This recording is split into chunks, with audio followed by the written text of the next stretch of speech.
How's it going, League fans? Ryan or Hyperbeam here today, and MSI is fully underway. There's lots of exciting games, lots of interesting outcomes, and I just wanted to take today to look at a very specific game from day two. Here, we're going to be looking at G2 versus EG and how G2 almost threw an enormous lead over EG in just G2 fashion. So to celebrate the NA versus EU rivalry, let's get into this breakdown. Okay, so we're going to be jumping into this game, the G2 EG game, like I said, from day two at MSI in the group stage. And I'll just go ahead and start playing it here. We're going to start at just before 26 minutes into the game. You can see G2 has almost a 9k gold lead on EG here. They're up 2 dragons, 11-4. They won every lane. They completely dominated this game. The only hope that EG had here is that the Jarvan on Inspired was doing well on the Jarvan.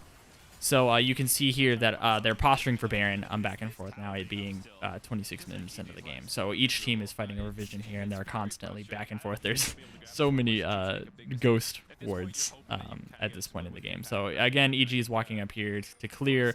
G2 had just reset for base. You see Galio really quickly. There's a little skirmish here happening. The Galio had been twice now pushed out bot lane.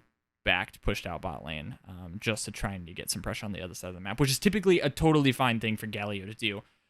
Really interesting in this case, you can see Caps on the Galio here. He TP'd earlier to make a play down here to open up the lane for them. So it doesn't have TP. It's about 3/4 of the way back, so that was several minutes ago still. But he has Predator. He has his ult. I guess he hopes that he can reach a fight back over there. So very interesting play. He does not have TP for response to the Baron yet. The core three from G2 being Jankos, Flacked, and Targamas are always in the mid and fighting for vision. Anyway, just point that out real quick. They have a little scuffle or whatever. They're matching kind of a 1-3-1 here. To sort of have the thing. You can see they leave bot lane open for Caps for just a second, so he pushes it out while they, EG, prioritize getting vision, G2 respond back and forth, and so forth. Caps gets a crazy push up on the turret here that they didn't expect. Impact was pushing out top so they could have pressure. And Impact, who's piloting the Gwen in this game, is forced to come back in response. And despite being 0-4-0, Impact is actually playing a great Gwen game, and we'll see here in just a second why. So he takes a skirmish on Caps. He knows he needs to win this to get the advantage on the team. They send 2 people, so Jojo Pune is down here now, and they end up taking it out. Great play by Impact. But in response, okay, let's look at this just a second. In response to that play, so they're picking out Caps here immediately. You can see on this little breakdown, they were trying to catch it on the broadcast as well. Broken Blade, I believe, just instantly starts up Baron. Okay, so they're fighting Caps, whatever. Broken Blade's like, we got to get to Baron. Kais is hitting it, and they started as a response.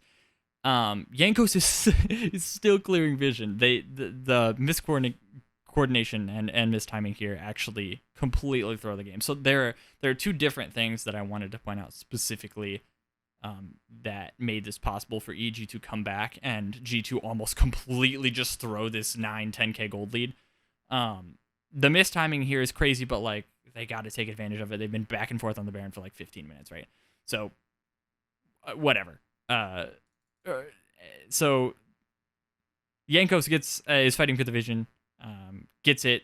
Broken Blade just starts it up on whatever, and they're like, okay, between Flacked on Kai'Sa, who's doing really well, at this point in the game has 3.5 items, boots, and a stopwatch. So like he's doing really well for himself. Broken Blade's doing fine. They decide to start it up, and Jankos is gonna pop over the wall in a second. He pops over, but before the jungler even gets there, Baron's at like 2/3, almost half HP. Broken Blade is at 1/3. Flacked is at half. EG starts responding. They're like, oh, we see them setting up vision. They saw Jankos clearing the ward up here.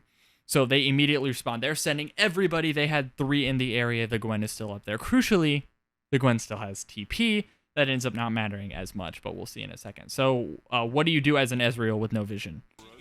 Here, you Ezreal ult, obviously. So there are 3 people here, and look, the Ezreal ult is beginning to fly, and let's take account of the situation. The biggest problem with this whole situation, I believe, was a little bit of miscoordination on the Baron start, and as a result, what Flacked was forced to do on the Kai'Sa in this situation. And I think it almost completely threw the game for them in G2 fashion.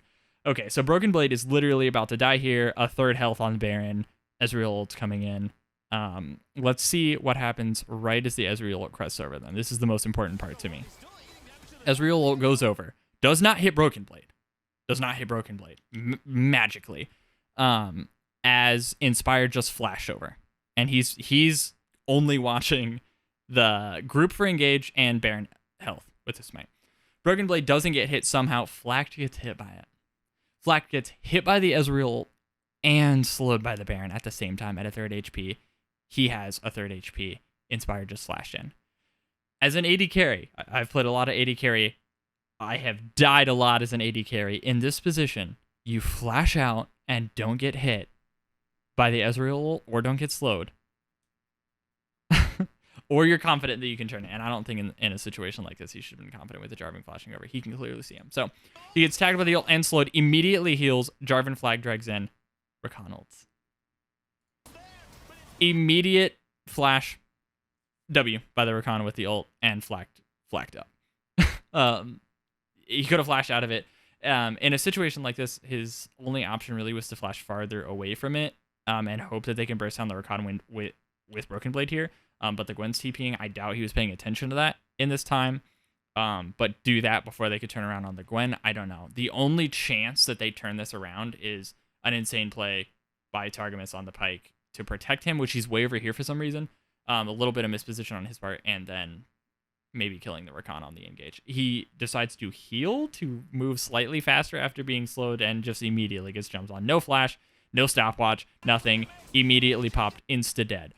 Jankos is also caught in there, takes Baron damage, takes them, whatever. Targamas shows up a little bit late, can't do anything, has to leave. Impact is now top because he TP'd because he saved it from earlier with the Galio.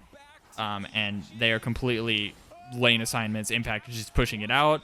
Jojo Pin's already mid. The three of them clean up Baron, and it is literally the easiest play possible for EG to come back into this game. One of the biggest throws I've seen in MSI so far.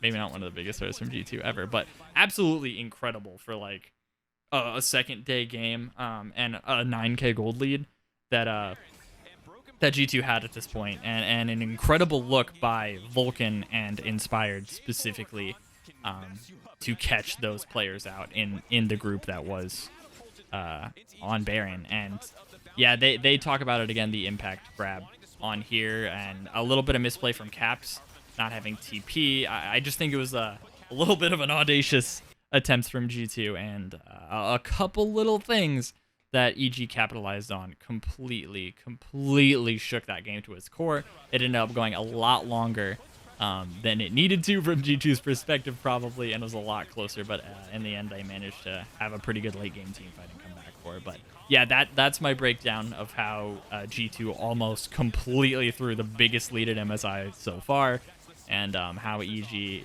perfectly capitalized using the only players that they had doing well for a situation to make a perfect play, and the heads up on positioning and cooldowns from G2 there. So that's my breakdown. Thank you guys so much for watching it and for checking it out. And I can't wait to see what else comes out of MSI. So yeah, it's been Hyperbeam. It's been a good one. Thank you guys so much, and have a great day.